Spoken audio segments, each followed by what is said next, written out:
بسم اللہ الرحمن الرحیم۔ خیال ٹی وی کے معزز ناظرین، السلام علیکم ورحمۃ اللہ وبرکاتہ۔ میں ہوں آپ کا دوست محمد علی خضر، اور اس ویڈیو میں ہم بات کریں گے خواب میں لات مارنا، اس کی تعبیر کیا ہے۔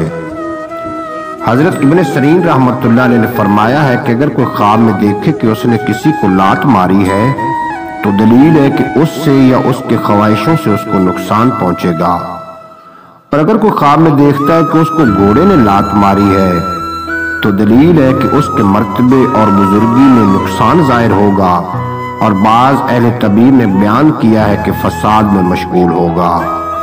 حضرت جابر مغربی رحمۃ اللہ علیہ نے فرمایا ہے کہ اگر کوئی خواب میں دیکھے کہ اس کو اس کی عورت نے لات ماری ہے تو دلیل ہے کہ عورت کی وجہ سے غم اور اندوہ دیکھے گا، اور اگر کوئی خواب میں دیکھتا ہے کہ کسی بڑھیا نے اس کو لات ماری ہے تو دلیل ہے کہ اس کا مال تلف ہوگا، اور اگر خواب میں دیکھے کہ اس کو اونٹ نے لات ماری ہے تو دلیل ہے کہ کسی بڑے آدمی سے اس کو نقصان پہنچے گا، اور اگر کوئی خواب میں دیکھتا ہے کہ اس کو بیل نے لات ماری ہے تو دلیل ہے کہ اس کو اسی سال نقصان پہنچے گا۔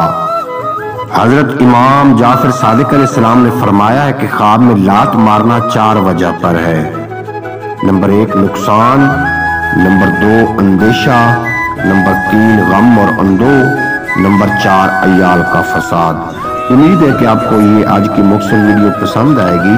اگر ویڈیو پسند آئی ہو تو چینل کو سبسکرائب فرما کے بیل نوٹیفیکیشن کو پریس کرنا تاکہ مستقبل میں اپلوڈ ہونے والی تمام ویڈیو آپ کو بر وقت ملتی رہے۔ اجازت دیجیے، ملتے ہیں اگلی ویڈیو میں۔ آپ کو اور میرا اللہ حافظ۔